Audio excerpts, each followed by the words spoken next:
Bem, estamos retomando aqui a sessão do dia 10/11, parte da tarde agora. Vamos iniciar pelo processo que é o primeiro da pauta, realmente. Já fizemos alguns pela manhã antecipadamente, conforme a portaria permite. Então, agora nós vamos iniciar realmente a parte da tarde com o processo número 13, de relatoria da conselheira Bianca Felícia, recorrente Telecentro-Oeste Celular Participações. O contribuinte apresentou sustentação oral através de um vídeo gravado e também apresentou memoriais que já estão na pasta T. Então, doutora Bianca, a palavra para relatar e a seguir a gente projeta aí o vídeo da sustentação oral. Obrigada, presidente. Como vai haver sustentação oral do patrono, eu me permiti fazer um resumo bem breve aqui no início do voto, nos fatos, em que eu relato basicamente quais foram as infrações imputadas e deixo a argumentação, então, para a sustentação oral. Então, em dezembro de 2004, foi lavado auto de infração atinente ao terceiro e quarto trimestre do ano calendário 99, cujas infrações imputadas foram glosa de prejuízos compensados indevidamente, saldo de prejuízos insuficiente, compensação indevida do lucro real do terceiro trimestre com prejuízo fiscal do segundo trimestre. Eis que os prejuízos não operacionais não poderiam ser compensados com lucros operacionais em exercício fiscal posterior ao de sua apuração. Teriam naturezas fiscais diferentes. Então, aqui eu colacionei um trecho do auto de infração em que dá para ver direitinho o resultado não operacional, a questão do prejuízo fiscal e como que ele chegou a esse valor. A segunda infração foi falta de recolhimento de parte do imposto a pagar na DIPJ. O débito não teria sido confessado em DCTF. Falta de recolhimento do IRPJ no terceiro e quarto trimestre de 99, considerando-se que o valor declarado para tais períodos de apuração na DIPJ ultrapassava os montantes declarados em DCTF. O valor do imposto a pagar, quanto ao fato gerador de setembro, seria 1.900.000 e dezembro, 91.000. Então, eu também colacionei aqui a parte do auto de infração. Em sua impugnação, a contribuinte alega os seguintes argumentos: decadência, ilegalidade de limitar-se à compensação de prejuízos não operacionais, recolhimento integral do tributo devido, inexigibilidade da multa por supostas infrações tributárias praticadas por suas sucedidas. A autoridade de primeira instância julgou procedente, em parte, a impugnação do contribuinte. O crédito tributário relativo à compensação de prejuízos foi mantido pela DRJ, assim como o correspondente à diferença identificada no cotejo da IPJ-DCTF do terceiro trimestre. Quanto à diferença da IPJ-DCTF do quarto trimestre, foi determinada a alocação de recolhimentos comprovados ao imposto lançado, além da exclusão da multa de ofício sobre o débito de imposto lançado e abatido pela referida alocação, permanecendo a exigência quanto ao saldo remanescente. Então, em breves palavras, esse é o relatório. Tá bom, obrigado, conselheira Bianca.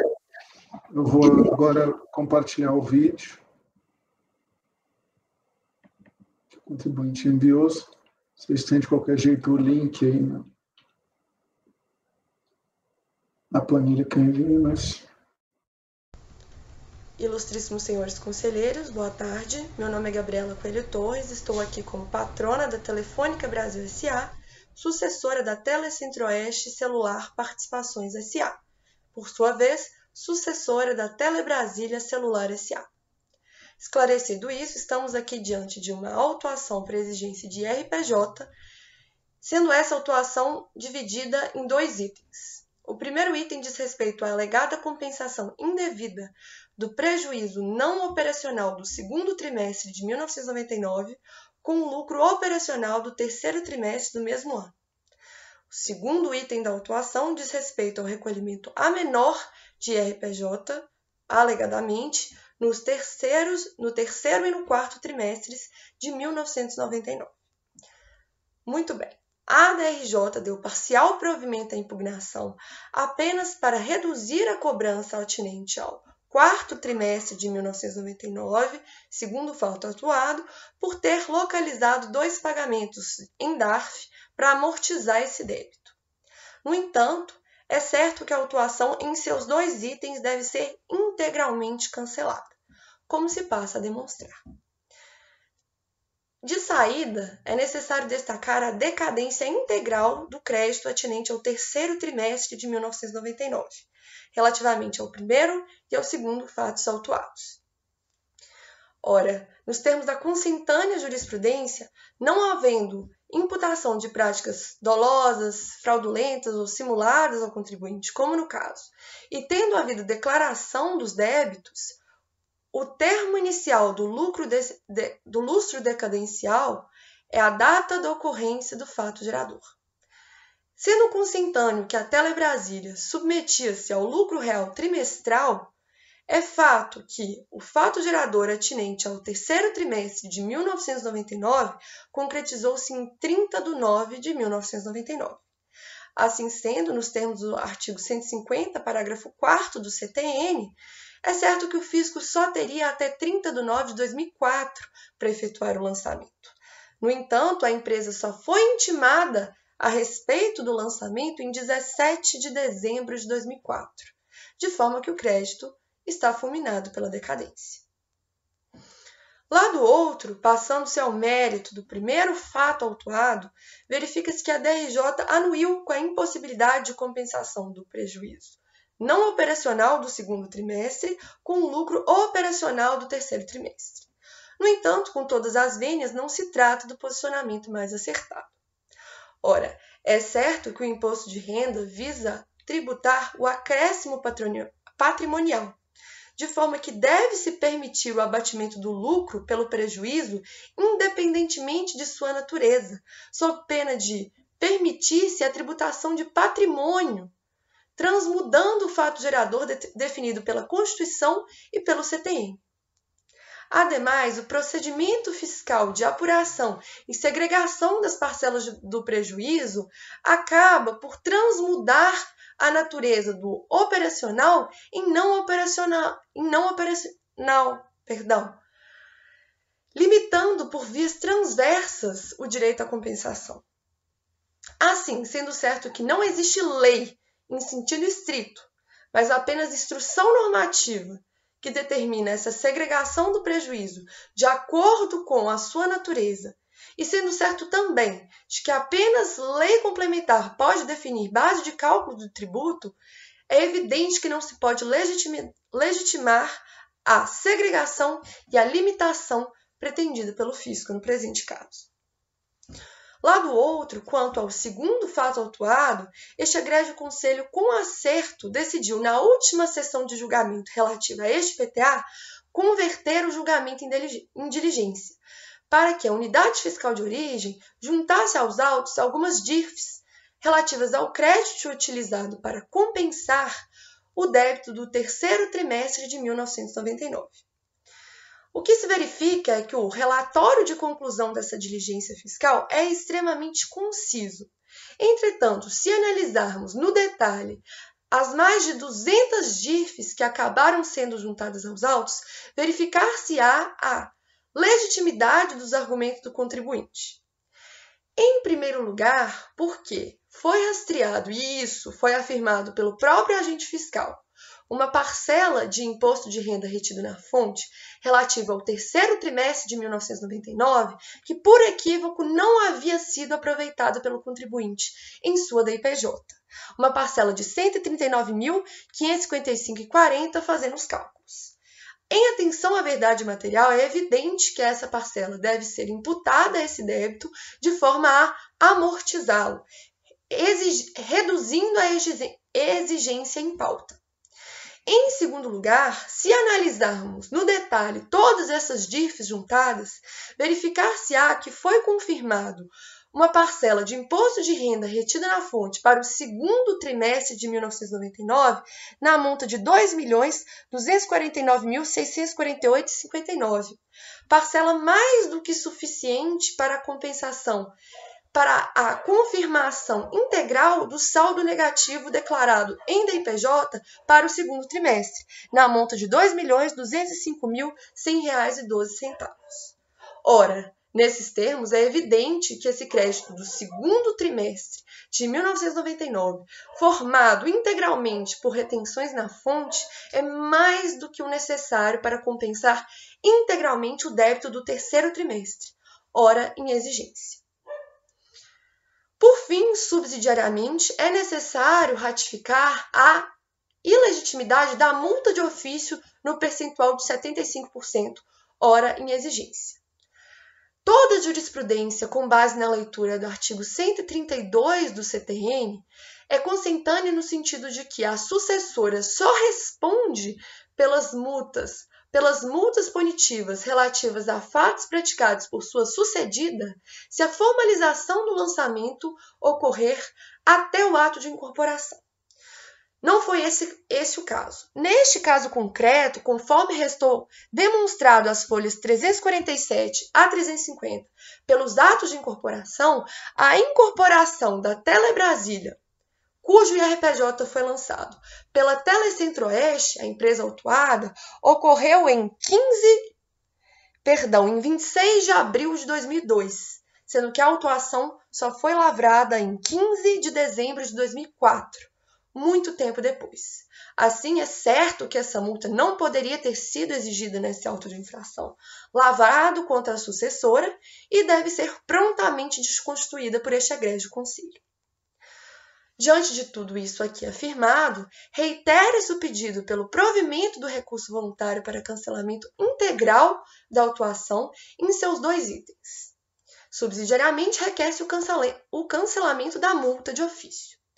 Lá do outro, caso este egrégio conselho entenda necessário, requer-se nova conversão do julgamento em diligência, para que a unidade fiscal de origem analise as mais de 200 DIFs que foram juntadas aos autos e manifeste-se conclusivamente relativamente às questões ora afirmadas pelo contribuinte, relativas à ilegitimidade do débito do terceiro trimestre de 1999, que restou integralmente compensado. São essas as minhas considerações para hoje. Muito obrigada.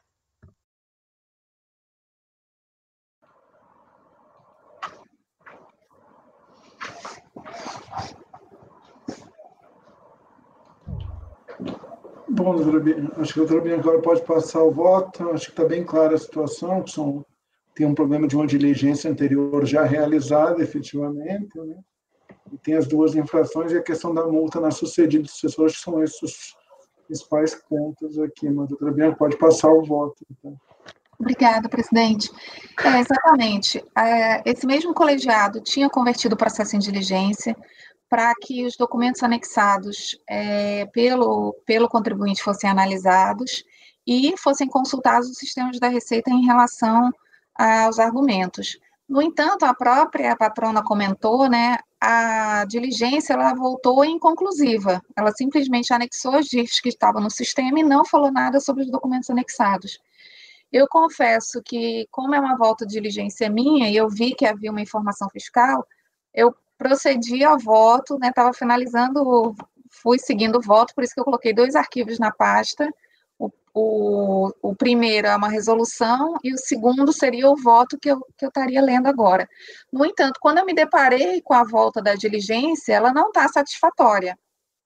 Então, conforme o próprio pedido da patrona, ela ressalta isso na sustentação, né, que seria um pedido subsidiário, são centenas de DIFs, são centenas de documentos que têm que ser analisados. Infelizmente, a gente não tem tempo hábil para essa análise, então eu estou convertendo novamente o processo de diligência, estou sendo bastante específica aqui no que eu estou pedindo, para que haja um posicionamento conclusivo da unidade de origem em relação às comprovações das retenções. Nos demais pontos, se os senhores quiserem abrir o segundo arquivo, já tenho o restante do voto que eu já, enfim, se os senhores acharem que a gente consegue superar essa questão da diligência, a gente pode seguir nos demais pontos. No entanto, eu confesso que não me senti confortável, acho que a gente pediu uma análise que não foi feita, então deveria voltar para a diligência. Caso a diligência novamente não seja feita, então a gente teria que decidir como proceder nesse caso, né, em benefício do contribuinte, né, dado que ele está apresentando em contraprova os argumentos da DRJ e os documentos não estão sendo analisados. Né? Eu estou tentando abrir o processo aqui para ver a cumprimento de diligência, que eu não estou conseguindo, só um instante. Não sei se vocês estão com...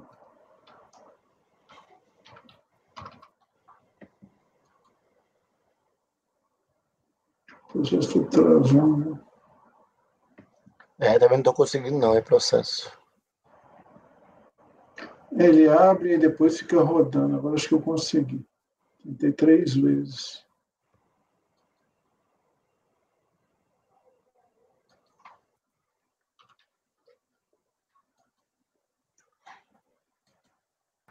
Ô, Bianca, eu vou pedir, então, um esclarecimento aqui.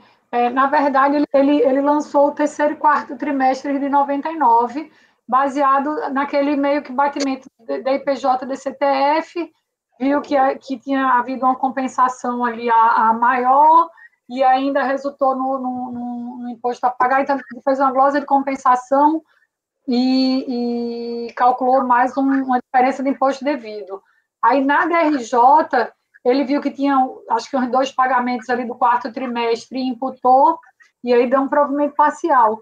E o contribuinte ainda alega, que eu estou imaginando que ele está alegando desde a DRJ, que, na verdade, ele tinha retenção na fonte do segundo trimestre, que teria sido compensado com o terceiro, apesar de que isso não estava, digamos, declarado corretamente na DIPJ, né? Porque se tivesse declarado corretamente na DIPJ, não tinha tido o lançamento. Então, ele confessaria ali um erro na DIPJ e que ele teria quitado com aquele fonte. E a primeira diligência foi justamente para verificar essa retenção na fonte. Isso.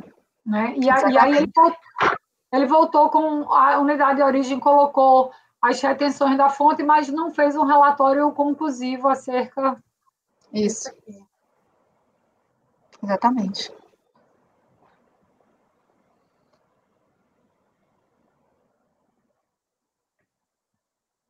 Eu me inclinaria pela renovação da diligência, mas, assim, eu tenho colocado coloquei num voto que eu ainda vou apresentar aqui nessa reunião desse mês, que às vezes o contribuinte ele coloca, assim, muito documento, mas ele não faz a correlação exata dos valores, das planilhas, da indicação da linha. E aí meio que ele joga uma saroca de papel e diz, olha, está aí, e você que tem que achar a informação no meio desse conjunto de dados. Então, eu não sei se nesse caso aqui, nessa hora da realização da diligência também, o contribuinte talvez não tenha ajudado muito, né, na forma de consolidar e do apontar. E a única coisa que eu acho que eu destacaria é que a prova, o ônus da prova aqui, cabe ao contribuinte, que o contribuinte também tem que sintetizar, entendeu? O auditor pode solicitar tabelas consolidadas e ele confirma aquela informação.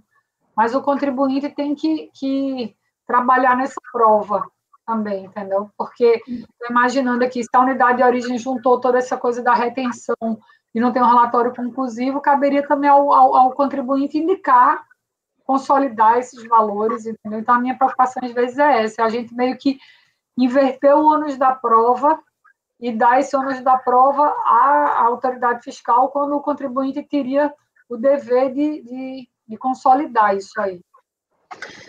No recurso voluntário, ele está nas páginas 203 e seguinte dos autos.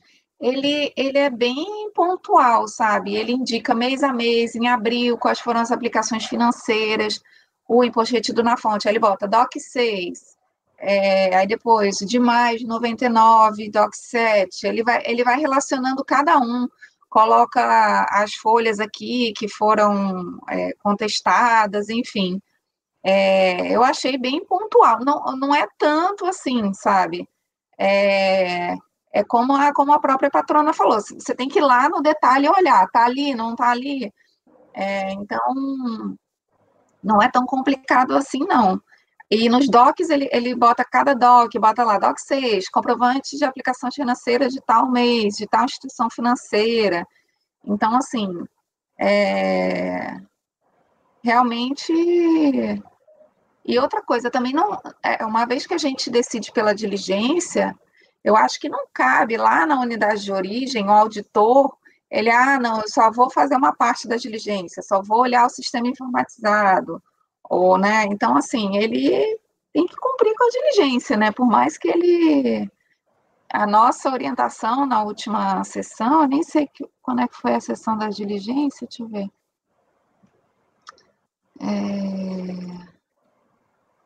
Acho que foi 2019, 2018.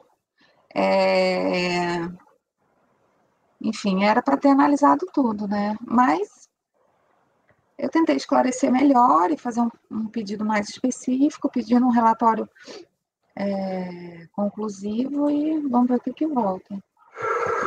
É que ele, na verdade, ele só falou das retenções que ocorreram no terceiro trimestre.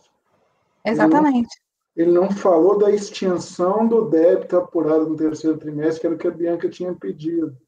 Na verdade, ele nada falou sobre os valores retidos no segundo trimestre, se eles seriam bons para aproveitar para a extinção do débito do terceiro ou não. Pelo que eu vi que no terceiro trimestre, na diligência, só tem o seguinte: das referidas de IRF anexadas, a somatória dos valores de imposto de renda retidos na fonte para o terceiro trimestre foi de 163.491,09. Na DIPJ, que serviu de base, a dívida produtiva aproveitou o valor de 23 mil deste montante, menor do que o que tinha direito. É isso que ele diz. Ou seja, ele está falando aqui do que foi retido no terceiro trimestre e do que ele aproveitou, mas não falou nada da extinção do débito e estava pedido na diligência. Se você pegar o que a Bianca pediu aqui anteriormente, vou até com um pedido aqui do relatório. Não é só isso. Diz o seguinte, em princípio da verdade material, voto no sentido de que os autos retornam à unidade de origem para que tais documentos, seja tudo que o contribuinte anexou, fosse analisado. Aí é que vem o que não foi feito. Que se averigue e manifeste-se quanto à compensação do débito de 9,99 com crédito de imposto de renda retido na fonte. Ele fez quanto aos valores retidos no terceiro trimestre, não quanto ao quanto do débito apurado foi compensado com crédito, que é o cerne da questão, né? Se esse 1.999 estaria extinto ou não. Eu também, a princípio, também acho que a gente deveria tentar voltar, na minha primeira opinião, porque o que a gente está querendo, na realidade, é saber o quanto do débito está extinto, não é isso, Bianca? Com base em créditos de fonte anteriores. Não Exatamente. quanto ele reteve naquele trimestre e aproveitou naquele trimestre. E foi o que a diligência falou, entendeu? Eu também já estou pronto para votar. Eu acho que eu também isso mesmo. Alguém tem mais alguma consideração, esclarecimento? Posso passar os votos, então? Doutora Giovana, então, como vota? Eu acompanho a relatora na conversão do processo em diligência. Doutor Dornelas? Também acompanho a relatora. Doutor Sérgio? Acompanho também. Doutor Lucas? Acompanho a relatora. Eu também vou acompanhar, então fica por unanimidade de votos. Processo convertido em diligência, nós temos o voto da relatora, vai retornar à unidade de origem para que eles tentem complementar isso aí. Se na voltar a vir incompleta, a gente tenta abordar isso aqui de outra forma. Mas eu acho que vale a pena realmente uma segunda tentativa, porque o colegiado decidiu. Então, conversão em diligência, temos o voto da relatora por unanimidade. Esse é o resultado do item 13. Agora, pessoal, eu queria até que vocês vissem, eu acho que nós vencemos, não tem mais nenhum da tarde sobrando, não, né? É isso mesmo. Não, só lembrando, presidente, que o senhor pediu para lembrar do item 28, que quando abrisse reiterar a questão de ter sido retirado de pauta, até para ver se não tem patrono na sala de espera. Sim, verdade, bem lembrado, obrigado, doutor. Val? Oi, presidente. Esse item 28 aqui, ele foi retirado de pauta, mas também tem uma solicitação de acompanhamento que chegou para a gente aqui. Você sabe se o patrão está na sala de espera ou não? Só um minuto, por favor.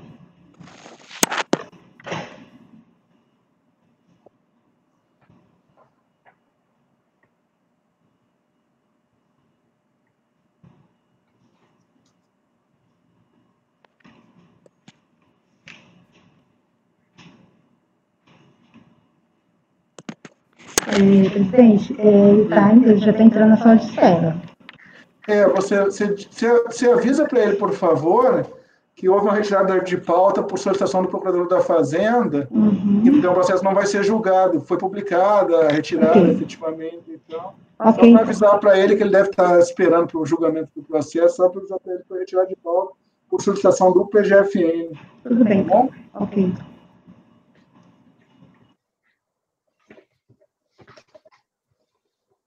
Então, pessoal, acho que agora a gente pode começar já a tentar adiantar alguma coisa de amanhã. Bianca, você colocou esses iniciais estão deixa eu ver aqui, você colocou de mais fácil. Só pela ordem, né, presidente? Presidente. Encerrar a gravação. Sim, mas deixa eu só tentar fazer uma ordem aqui. Esses 29 aqui, você colocou, então esses podem ser feitos, né? Sim, esses da L.A. Falcão, Bauer, são todos iguais, a gente pode julgar sem problema, são bem simples. Tá bom. Então, vamos encerrar a gravação, né, dessa sessão da tarde.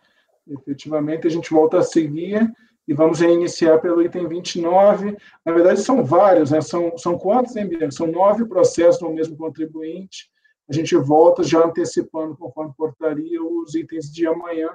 De manhã, esses são os primeiros da pauta de manhã a gente retoma a seguir, então. Val, por favor, pode encerrar a gravação.